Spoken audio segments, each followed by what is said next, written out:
శ్రీ గురుభ్యో నమ. ఇప్పుడు అందరూ పిల్లలను స్కూళ్ళలో వేసేటువంటి సందర్భం. మా పిల్లలు ఒక ఉన్నతమైనటువంటి ర్యాంకు తెచ్చుకోవాలి, క్లాస్ ఫస్ట్ రావాలి, ప్రతి ఒక్క తల్లిదండ్రులు కోరుకుంటూ ఉంటారు. పిల్లలలో చాలామందికి భయం కలిగేటువంటి ఒక విద్య ఏది అంటే గణితము అనుకొని అందరం అనుకుంటూ ఉంటారు.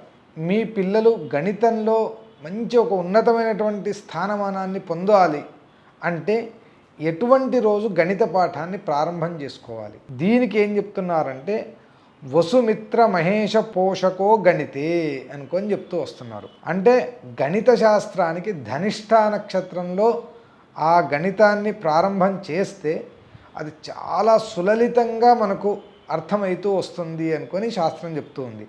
అదేవిధంగా అనురాధ నక్షత్రంలో కానీ, ఆర్ద్రా నక్షత్రంలో కానీ, రేవతి నక్షత్రం, ఈ 3 నక్షత్రాలు లేదా ధనిష్ఠా నక్షత్రం, ఈ 4 నక్షత్రాలు ఉన్న రోజు గణిత విద్యను ఎవరైతే ప్రారంభం చేస్తారో వాళ్లకు ఆ గణితం అనేది కరతలామలకము, అంటే చేతిలో ఉన్నటువంటి ఒక ఉసిరికాయ చేతిలో ఎట్లా పెట్టుకుంటే నోరు ఏ విధంగా దాన్ని తినాలి అనేటువంటి భావన వస్తుందో అదేవిధంగా ఈ పిల్లలకు కూడా గణిత పుస్తకాన్ని పట్టుకుంటూనే నేను ఈ లెక్కలు చేసేస్తా అనుకొని ఈజీగా చేసుకుంటూ వెళ్ళేటువంటి ఒక మానసిక స్థితి అనేది కలుగుతూ వస్తుంది అని శాస్త్రం చెప్తూ ఉన్నది.